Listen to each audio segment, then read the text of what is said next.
Let's pray. Gracious one, speak that we might remember. Conjure up in our thoughts and minds days of yore.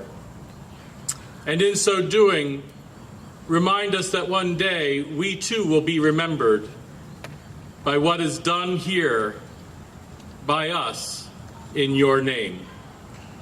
For it is in that name we pray. And let the people say, Amen. As I begin my remarks on this beautiful and auspicious occasion, I'm humbly reminded of those who have offered similar messages on other outstanding events over the course of our community's existence. Robert McCormick stated in a speech given here on a 4th of July back in 1877, quote, "It is right, it is proper, that we of the present day should review the past and hold up and view the deeds of our forefathers, imitate their virtues, avoid their faults if they had any, and teach our children to appreciate the blessings of civil and religious liberty that we now enjoy and for which our ancestors made such great sacrifices. Much has happened in these intervening years as we gather to lift up the successes of men and women who have gone before us. And we today recognize that it was not just the men who made a mark on the history of the unfolding of Watsontown, but countless women as well. These women and men created a place to work, raise a family, to know safety and security, to recognize a greater power than themselves, and to give thanks for sanctuary and peace. Each doing their best to leave this place better for them having been here. So much has transpired that it is impossible to do justice in a few short minutes to all the milestones that have occurred since the Native Americans first settled along the west bank of the Susquehanna, an area referred to them as Asanatsen. Here they owed allegiance to no one but the Great Spirit who they revered. In regard to the first Europeans to step foot in this region, we fortunately have the histories of the likes of Robert H. McCormick, William Field Shea, Fred H. Knight, Louis Fosnot, Edna Seraph, and Barbara Hyde. These histories recorded that the first white man to visit this area in 1728 was during the time of Shikellamy, the great Oneida chief. This was followed 9 years later with the arrival of Conrad Weiser, an agent for the proprietors of Pennsylvania, who met with Shikellamy at Shikellamy's hunting lodge at the mouth of the Warrior Run Creek, just a short distance from this very spot. To jump ahead a few years, John Watson, as Mayor Hauntz had shared, bought the land that encompasses the present site of Watsontown in 1792. This he purchased from investors who had in turn purchased the land from the two individuals that received the land for their service in the French and Indian War. Watson laid out the first street, aptly known today as First Street. This was the beginning of what was then called Watsonburg. Watson's three sons, David, John, and George, would inherit the rich farmland on the death of their father in 1815, but did little to increase the growth of the population of this sleepy little hamlet. Along came the ferry, then the postal delivery, then the West Branch Canal, followed by the railroad. All attributes for the successful development of a community along the Susquehanna. But it wasn't until Ariel Pardee, a coal baron of Hazleton, who invested large sums of money in purchasing lands full of timber and investing money in the sawmills of Watsontown in order to produce prop timbers for his mines in the coal region. It was then that Watsontown's population soared. It was said that the population tripled in the matter of a few months, from 300 to 900 inhabitants. And so, as Knight put it in his History from Old Home Week, Watsontown had two beginnings. It is this second beginning that we come to celebrate with the incorporation of Watsontown on November the 4th, 1867. Elections occurred, and the first town council was chosen, and the first chief burgess was elected, Joseph Holopeter. In 1890, the population had grown so that they divided the community into two wards, the first and second ward, divided at 4th Street. Numerous other changes took place in our town government until 1957, when we adopted a borough-style government. And we hired the first borough manager, Joseph G. Joseph. And then in 1961, in this style, the position of Chief Burgess changed to that of mayor, with the first mayor of Watsontown being Albert Patterson. As the 20th century approached, many other improvements occurred within the community. Streets were laid out as well as sidewalks, the building of the 8th Street School in 1882, developing a plan for clean water from the White Deer Mountain Water Company, the first power plant built in 1887 to provide electricity that eventually led to lights on the streets in 1898. Also in 1898, the Lewisburg-Milton-Watsontown trolley began, providing transportation between these three communities. Telephone poles were created, and the home telephone exchange was established at the Walleyes Livery in 1900. However, the end of the 1800s also saw a setback when the business district of Watsontown was devastated by a fire, and the areas that we all remember as Wetton's Jewelry Store or the Ben Franklin or the Adams Building were all destroyed by a fire in December of 1894. It was just a few years after that, when the new century began, that other changes began to happen. Early attempts of coordinating a cohesive fire company, such as the Hope Hose or the Eureka, resulted in the creation of the West Branch Volunteer Fire Company in 1901. Improvements to the roads outside the borough led to the construction of a yellow bricked road between Watsontown and McEwensville. And for many years, that was the most improved country road in this end of the county. The year 1913 brought a new town hall, the opening of the Gem Theater, and a numbering of buildings to assist the post office in house-to-house mail delivery. During 1915, the suffrage movement had a strong support here in Watsontown, with Watsontown being one of the few communities in Northumberland County to give a majority vote in support of women's rights to vote.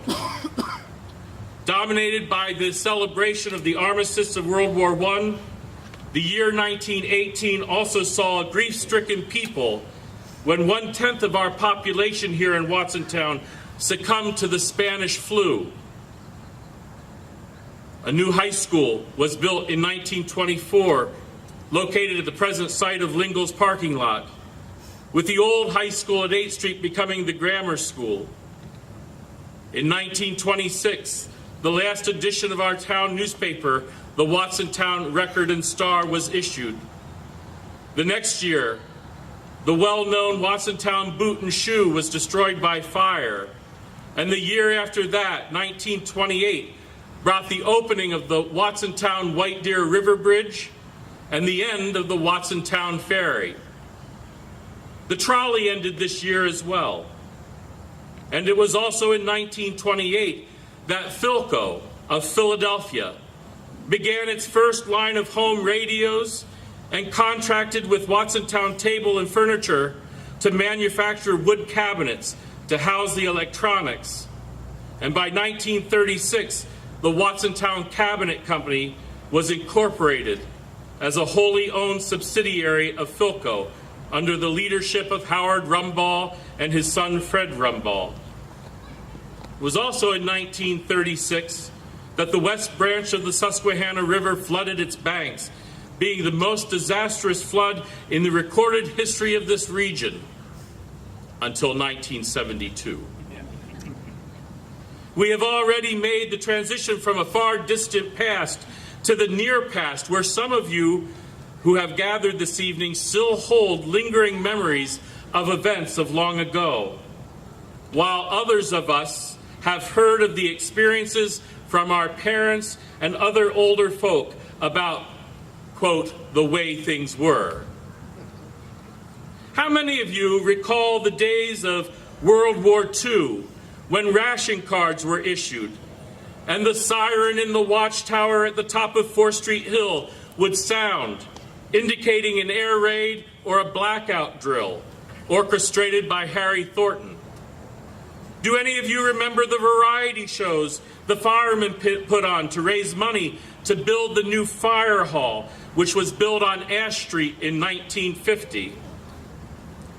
In researching and listening to some old stories, I discovered that my grandfather, Fred Koch, had been on the building committee of that structure, and that my grandmother, Mary, had pattied out almost all the hamburgers that were sold back in those days at the Firemen's Carnival by hand herself.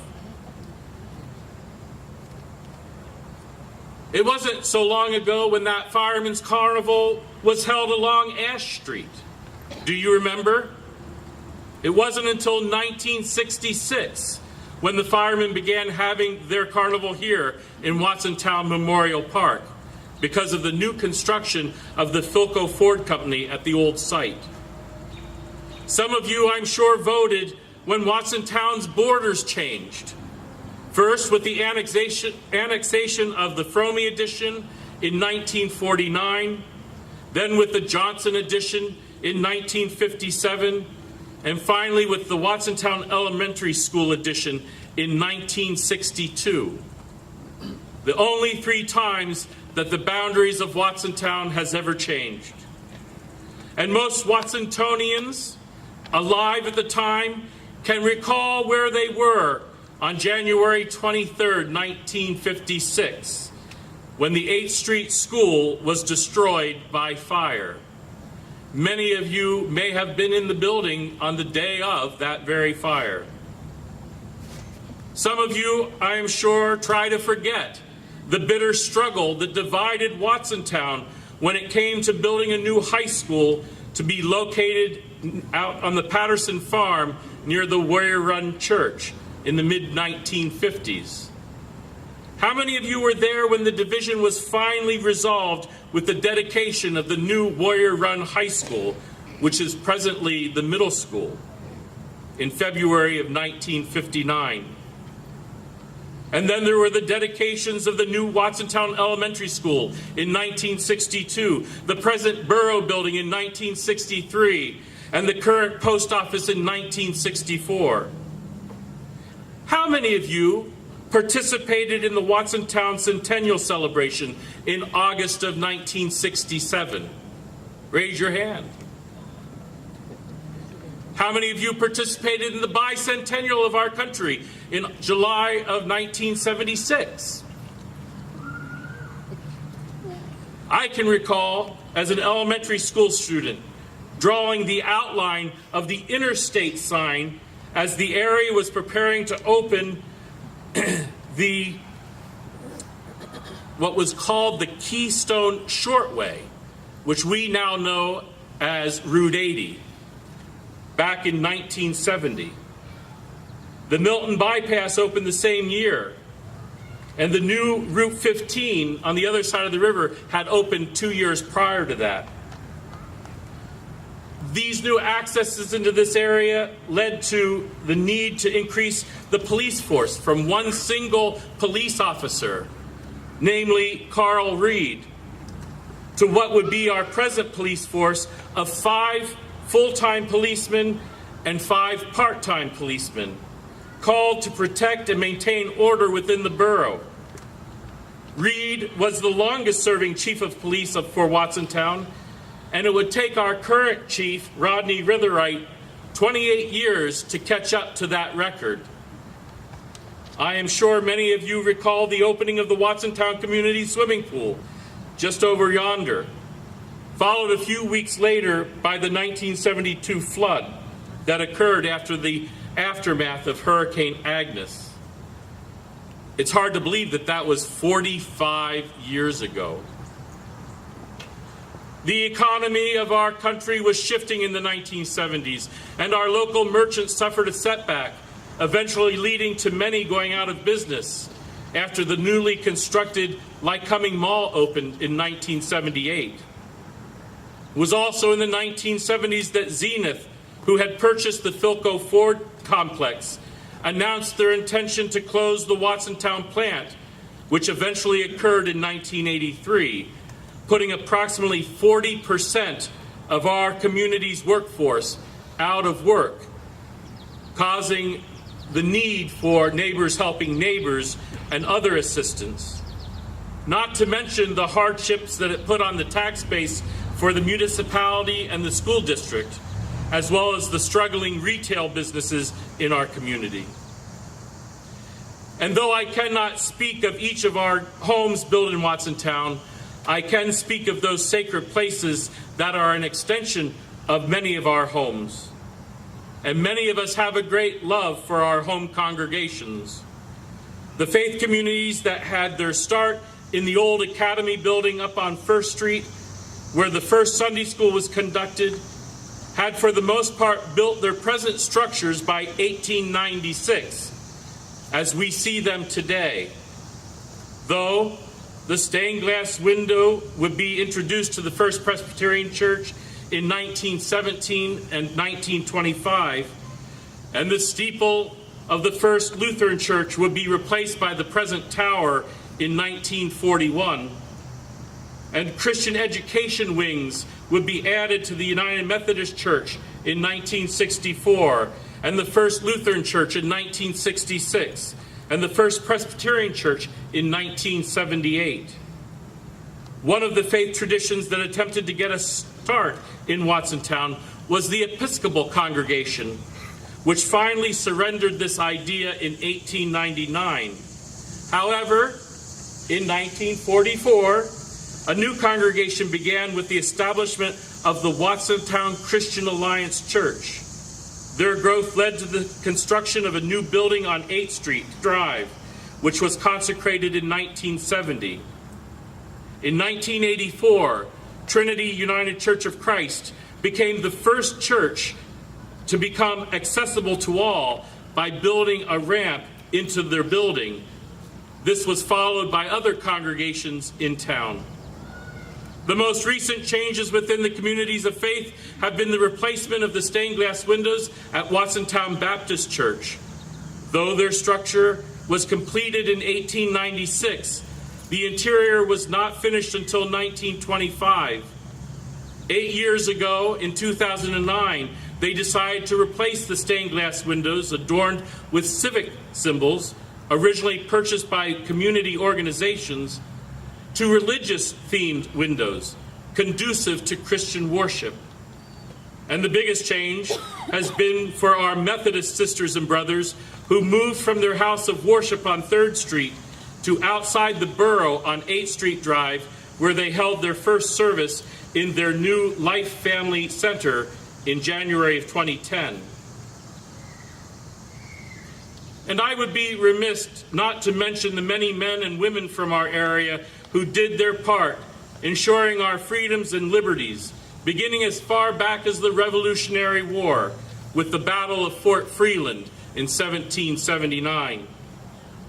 And even though Watsontown was not incorporated until after the Civil War, A large number of men enlisted in various regiments, with the majority mustering into the 131st Pennsylvania Volunteers. A number of these men gave their life for the cause of the Union. The Spanish-American War claimed 2 men from our community, Sherman Kisner and Harry McCollin. The last veteran of this Spanish-American conflict from Watsontown was Ruckles Burroughs, who died in 1966. 4 individuals from Watsontown died in the First World War, including John Hartman, William Messinger, Helen Fairchild, and Clyde Maurer. The last veteran of World War I in our vicinity was Howard Yoder, who died in 1993 at the age of 103. Countless men and women fought in World War II, with 15 who gave the ultimate sacrifice to their country. A monument is bestowed at the entrance of the Memorial Park, circled by trees, in their memory. And these names include Elmer Beck, John Christensen, Carol Dickerman, Earl Dutrow, Schuyler Fry, Paul Gardner, William Gray, Montgomery Slifer, Roy Watson McWilliams, Harvey Huff, Emery High, Alan Shell, John Thomas, Kenneth Smith, and Hurley Mosteller. There's one soldier from Watsontown who is remembered on the Vietnam War Memorial in Washington, D.C., Richard Ritter, a Marine killed in battle in 1967. At this time, I'd like to take an opportunity and invite those women and men who have served or are serving in the armed forces to please stand and be recognized.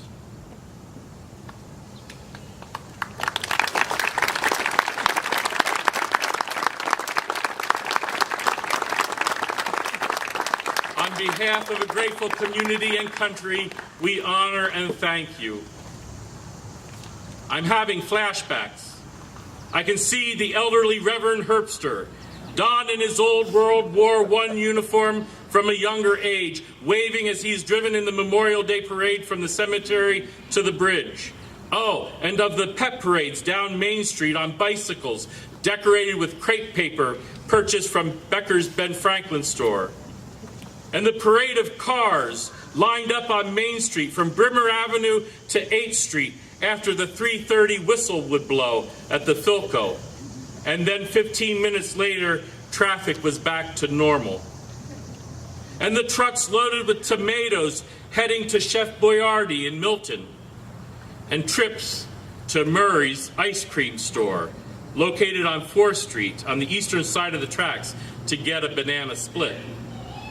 And going to the Watson Theater, where Santa Claus would make his appearance and hand out popcorn balls, while the Deiblers showed a Disney movie for the children and youth. And then there were the sidewalk sales and the ridiculous day sales, sponsored by the downtown merchants.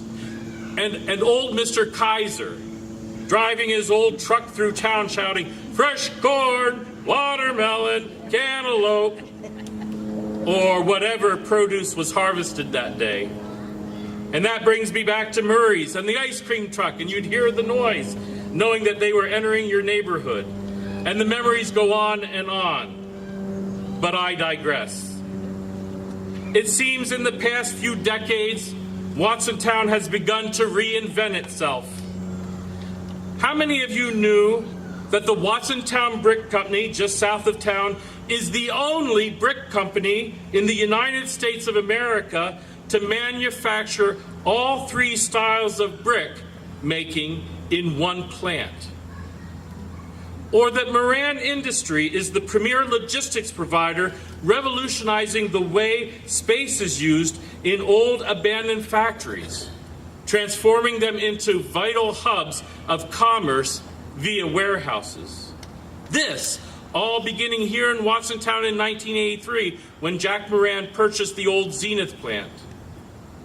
Who of you are familiar with Mojo Active, a business on Brimmer Avenue, booming in the advertising field, redefining integrated marketing via the internet.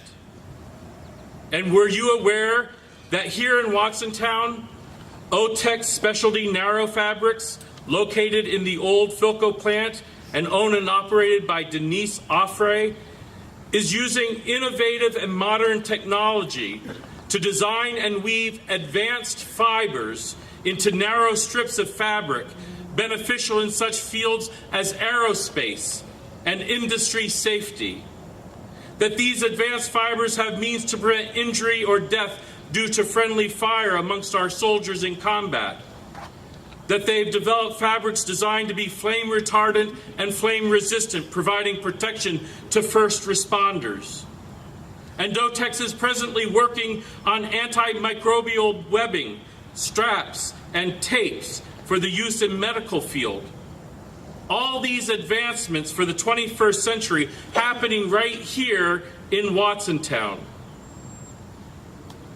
I titled my message this evening, "What Hath God Wrought?" in reference to the first message received over the telegraph line from Washington to Baltimore in 1844.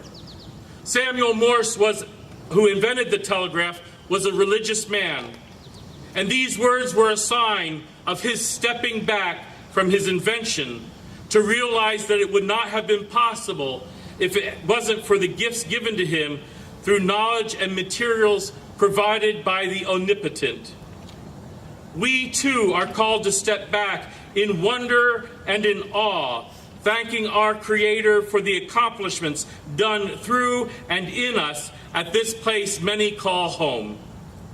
The choices we make and the actions we carry out are based on the foundations that God has set before us, to do good rather than evil, to honor instead of disrespect, to support, not criticize, to lift up instead of tearing down. God has called us to work together for the common good of all people and to reach out to those who struggle or have the misfortune of being in need or want. Another way of interpreting what hath God wrought is, see what God has done and is doing. As Watsontown celebrates its 150 years of incorporation, the future looms. In a short 9 years, on July the 4th, 2026, we as a community will be called to celebrate our country's sesquicentennial. And so Watsontown stands on the threshold of opportunity to regain the luster as the pearl along the Susquehanna. How will history interpret what we say and do in this place and time? How will future generations remember us? May it all be according to God's grace and God's will. Amen.